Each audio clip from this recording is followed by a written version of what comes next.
आज हम आपको ले चलेंगे उसी दुनिया में, मोबाइल से पहले की दुनिया में। सुबह सूरज की पहली किरण के साथ ही गांव में हलचल शुरू हो जाती। मुर्गे की बांग पूरे मोहल्ले को जगाती। महिलाएं घड़े और बाल्टी लेकर कुएं या तालाब की तरफ जाती। कुएं के पास घंटों बातें होती। किसकी फसल कैसी हुई, कौन सा बच्चा शरारती है, कौन सी शादी तय हो गई। घर लौटकर चूल्हा जलता, लकड़ियों की खुशबू पूरे आंगन में फैल जाती। बच्चे नींद से उठते, बिना ब्रश किए दौड़कर बपर खेलने निकल जाते। पिता खेत की ओर जाते बैल लेकर, और खेतों से आती मिट्टी की महक पूरे गांव का मन भिगो देती। स्कूल जाने वाले बच्चों की अलग ही कहानियां। थैली में स्लेट और खड़िया, कभी कभी टूटी हुई पेंसिल। रास्ते में आम के पेड़ से आम तोड़ लेना, तालाब में कंकड़ फेंकना। मास्टर जी की डांट, होमवर्क क्यों नहीं किया, दंड के रूप में मुर्गा बनना या बेंच पर खड़ा रहना। लेकिन वही मास्टर जी बच्चों को जीवन का पहला संस्कार भी देते।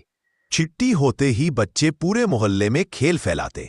कबड्डी, पिट्ठू, गिल्ली डंडा, खो खो। बारिश के दिनों में कीचड़ में फिसलना, कागज की नाव तैराना, दोस्तों के साथ ठाके लगाना। मोहल्ले में हर कोई एक दूसरे को जानता था। अगर किसी के घर चूल्हा नहीं जलता तो पड़ोसी खाना पहुंचा देते। शाम को चौपाल पर बैठकर लोग ताश खेलते, बीड़ी पीते और दिन भर की बातें करते।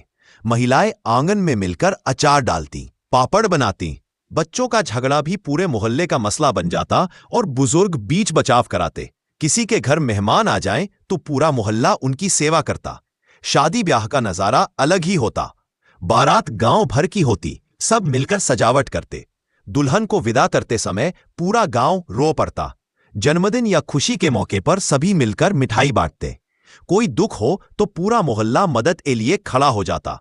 रिश्तों में न स्वार्थ था न दिखावा, बस अपनापन और सच्चाई। न दिखावा, बस अपनापन और सच्चाई। मोबाइल से पहले डाकिया सबसे महत्वपूर्ण इंसान था। डाकिये के आने का समय बच्चों से लेकर बूढ़ों तक सबको याद रहता।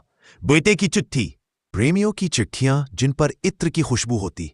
कभी चिट्ठी देर से पहुंचती और बेचैनी बढ़ जाती, लेकिन उस चिट्ठी का एक एक शब्द दिल में उतर जाता। होली पर पूरा गांव रंग में भीग जाता। दिवाली पर हर घर घी के दियों से जगमगाता। ईद पर सबको गले लगाकर ईद मुबारक कहा जाता। मकर संक्रांति पर पतंगबाजी, तिल गुड़ की मिठास। गांव का मेला साल का सबसे बड़ा आकर्षण। झूले, मिठाई, कठपुतली का खेल। बायोस्कोप, लोग आंख लगाकर अचरज से देखते। जादूगर का शो, बच्चे आश्चर्य में ताली बजाते। हर चीज के लिए इंतजार करना पड़ता। बाजार से सामान लाने में हफ्तों लग जाते। कोई रिश्तेदार सालों बाद घर आता तो वह दिन त्योहार जैसा होता।